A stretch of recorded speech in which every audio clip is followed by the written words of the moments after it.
Welcome to Hobart Bay, home of the next Division I FBS college football team. Hobart Bay is located just under 70 miles southeast of Juneau, Alaska. As of 2010, Hobart Bay had a population of only 1, which was 2 less than it was in 2000. The singularity of Hobart Bay's population is the inspiration to the university's mascot, the Hobart Bay Ones. Now you may be thinking that having a number is an absolutely ridiculous mascot, and you're right. But in their defense, there are universities with trees and fruits for their mascots, so don't judge them. The announcement of Hobart Bay's addition to the FBS came in summer of 2013, and due to the remote nature of the university, a football team was not able to be put in place before the college football season started. So, the FBS has given Hobart Bay an entire year to recruit whoever they can before they start real football play in fall of 2014. However, even though Hobart Bay will begin playing in 2014, they will not have their own stadium, as that needs 3 years to be constructed, including 2013. So the first year that Hobart Bay will play in their own stadium will be in 2016. While they may not have a team or a stadium, what they do have is a coach, Greg Perkins II. Greg Perkins II is son of Greg Perkins, who established the university, and he was a former quarterback as well. Both father and son were instrumental in convincing the FBS to adopt a playoff format to determine the champion, which will be installed in 2014, the first year that Hobart Bay is eligible to play. Not that they're going to make it anyway. When Hobart Bay begins play, they will be an independent college football team along with Brigham Young University, the University of Connecticut, New Mexico State, Notre Dame, and the University of Massachusetts.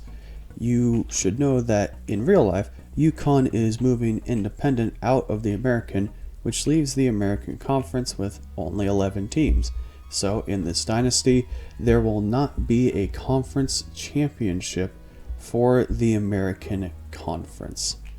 I have also added Army to Conference USA because Navy was in the American Conference, and I figured it was only fitting that I move Army in, especially since the Charlotte 49ers, which in real life are in the Conference USA, aren't in the base game. So I added Army to even out the conferences just to make it a lot nicer. Aside from that, all the other conferences are the same. The Pac-12 there, SEC, Sun Belt only has 7 teams because 3 of the current ones are not in the game.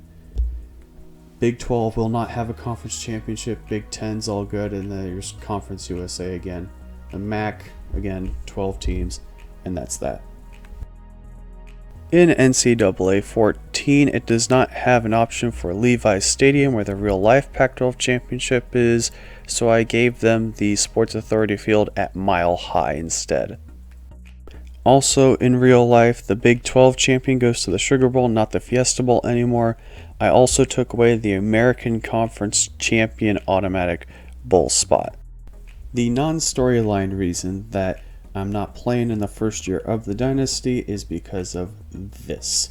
Every single player has a stat of 1 in every single attribute category.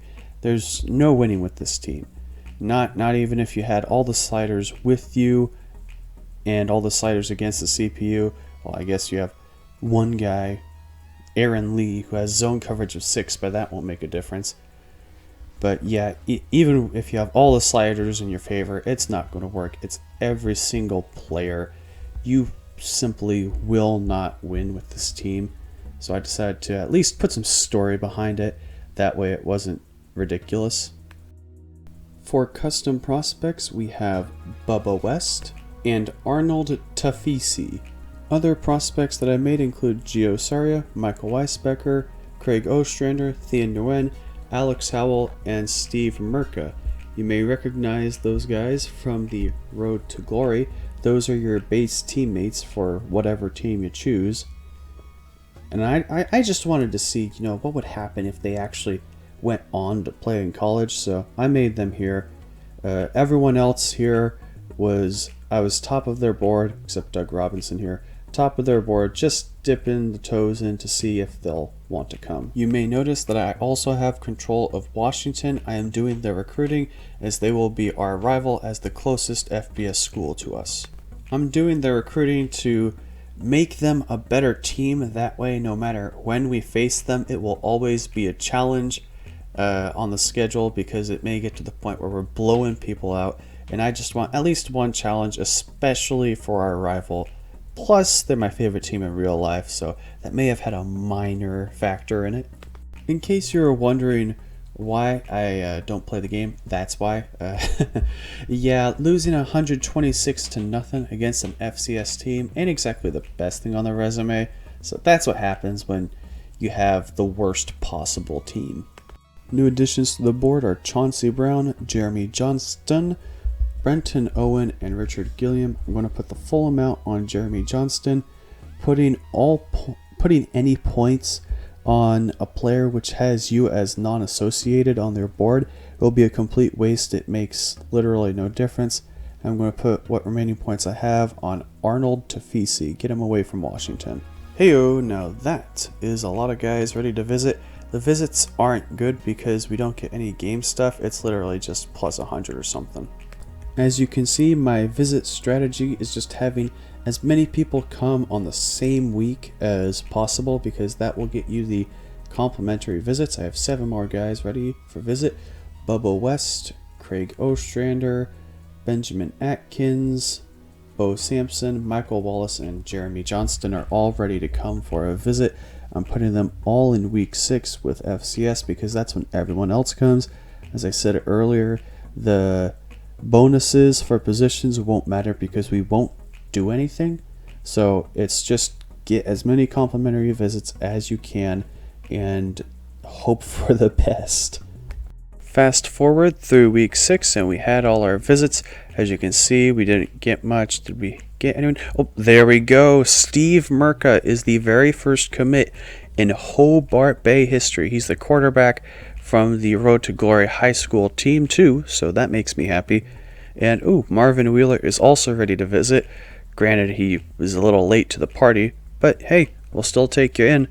Extra points will always help, and we even got the XP for signing a prospect before week 10. Oh, that's so satisfying. Alright, so I'm just going around adding some more points now that Steve Merca is committed, offering some scholarships, like to Jeremy Johnston, going up. Chauncey Brown already has one. Arnold Tafisi, we're leading on him pretty big. As you can see, Dallas Ross, that's going to be a huge win. Same with Bryce Hampy, getting some good receivers. Yeah. Looking at Marvin Wheeler, he's a 47 overall. We have Bowenst in the bag, and we already have a quarterback, so I'm going to cut him.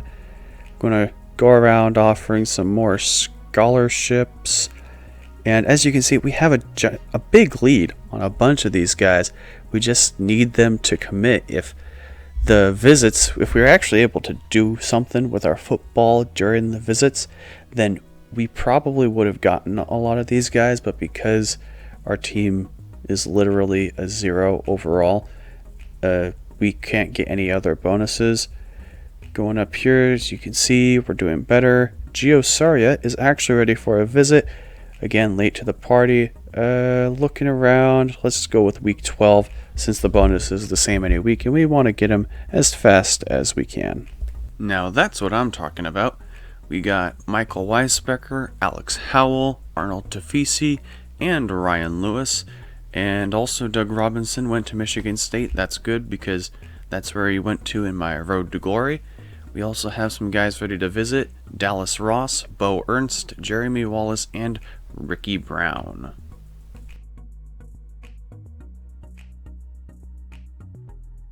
I just remembered that I need a kicker, and fortunately, there's Chase Brooks, who has us second on his board.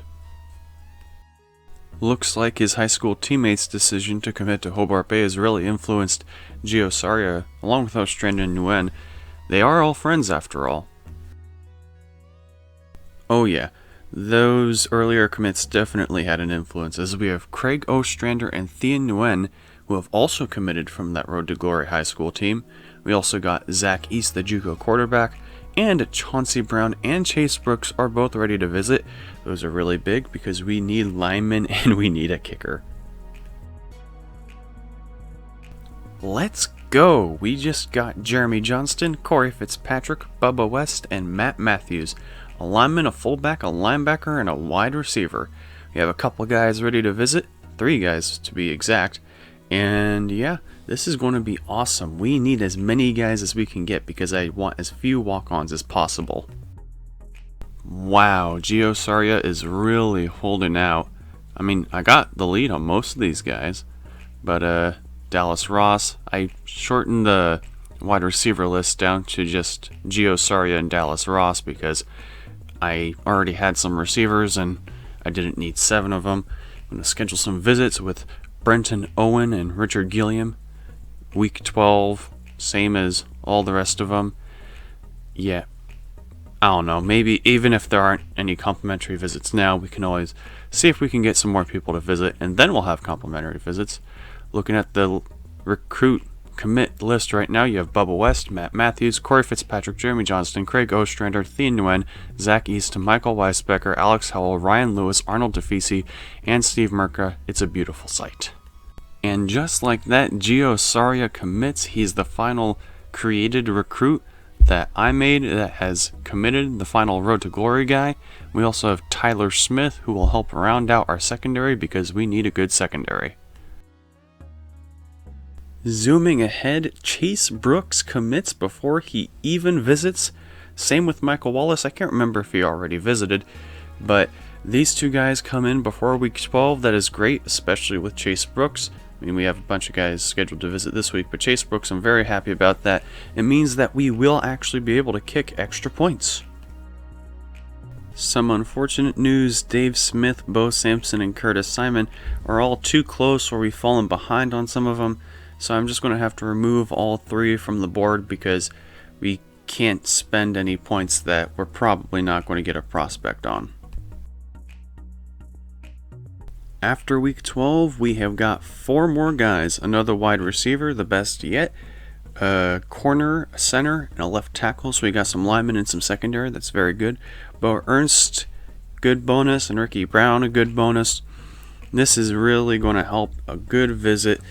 And hopefully we can add on to this.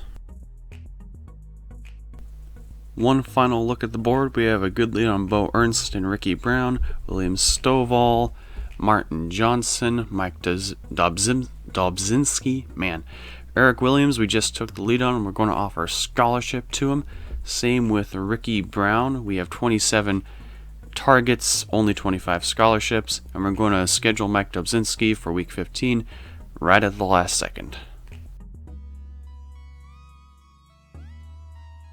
The Heisman winner is JT Barrett. Just going to go over the conference championships real quick. You have Southern Miss over Middle Tennessee State, Tennessee over LSU. Of course that would happen. Of course. UNLV over New Mexico, Oregon over UCLA by 10 points. Clemson handles Virginia Tech in the ACC championship.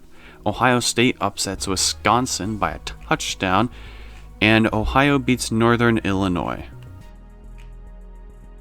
A look at the 2013 bowl results. You have Alabama over Michigan in the Outback Bowl, like in real life.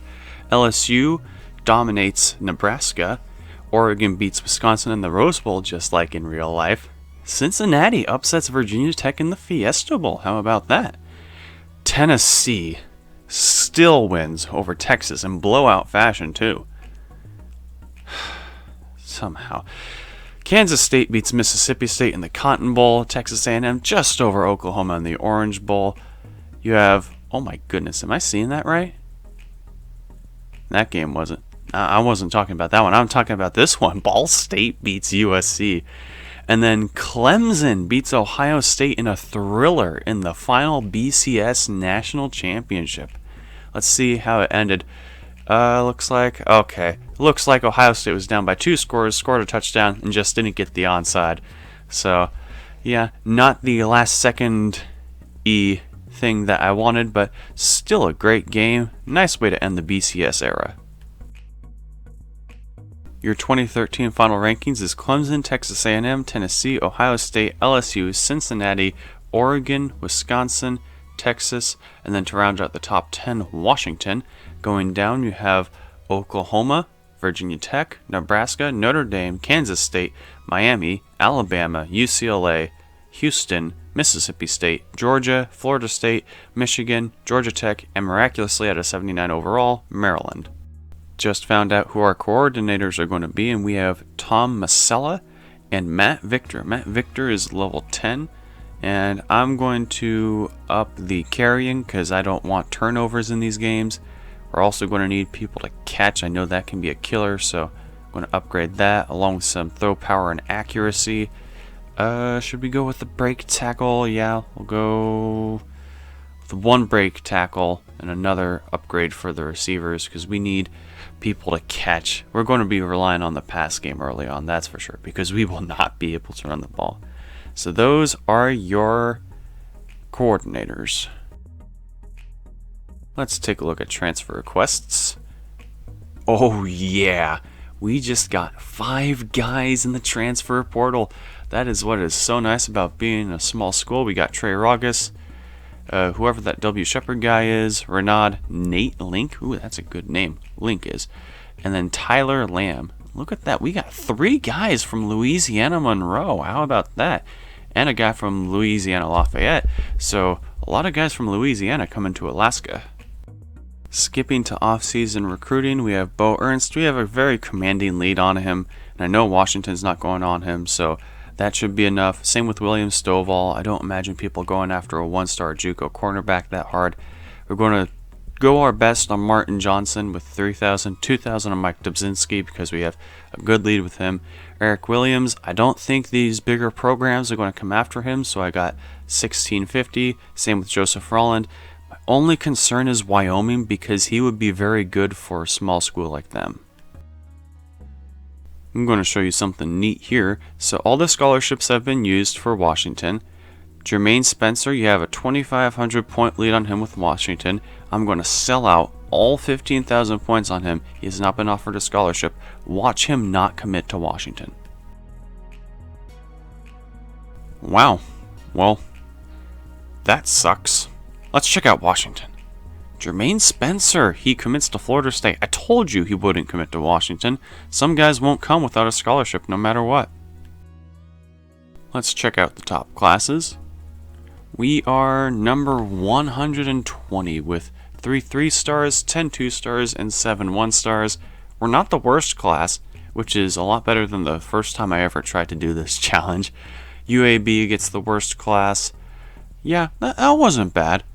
Let's check out Washington, actually. I can guarantee you, absolutely guarantee you, that Washington's going to be the number 1. I have a strategy which guarantees number 1 every time. In the future, I'm going to limit myself. As you can see, Washington just dominated with recruiting. 7 5-stars, 14 4-stars, 3 3-stars, and a 2-star. That was a fullback, and that's only because they needed a fullback. 25 guys total. I have a strategy which will guarantee that they always get the best class, but I'm going to limit myself on that strategy because it really is the most broken strategy there is. And if I continue doing it, they will not lose a game ever, except maybe against one of those teams that runs the triple option, because the triple option is freaking OP in this game. And yeah, as you can see, they have a very, very good class. 5 5-star athletes, actually. That's pretty impressive. So yeah, they're going to be a force to be reckoned with. Final look at our board. Bo Ernst and William Stovall just decide not to play. Martin Johnson goes to Texas State.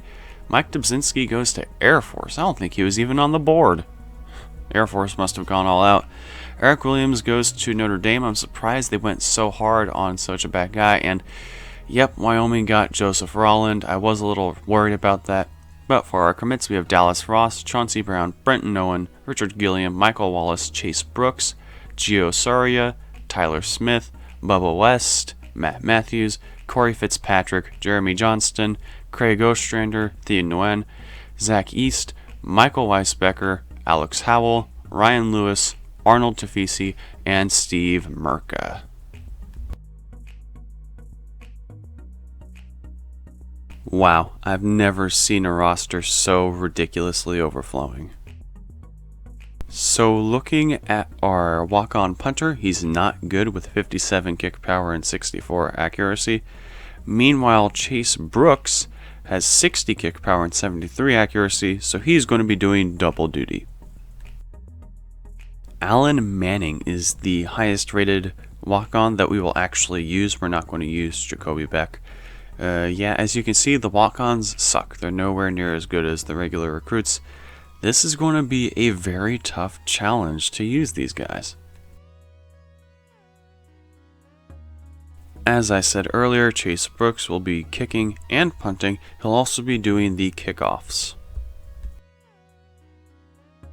With our schedule, Washington, our rival, will be our first real game, and we also have an agreement between Hobart Bay and Washington in that while Hobart Bay Stadium is being built, we're going to be using Washington Stadium. The rest of the schedule is filled with these Power 5 teams, which normally are about mediocre, except for Houston there, who's a better Group of 5 conference team. And North Carolina is ranked to start the season, but they could easily collapse. But I chose all these teams because they're Power 5 schools, and they're usually 7-5 or worse. And I figured, hey, these teams are more than willing to fly out to Washington if need be for an easy FBS win that might just put them at bowl eligibility. Just you watch, it could happen. And as you've seen, yeah, we will be playing in Husky Stadium for some of these games. These teams are more than willing to come over.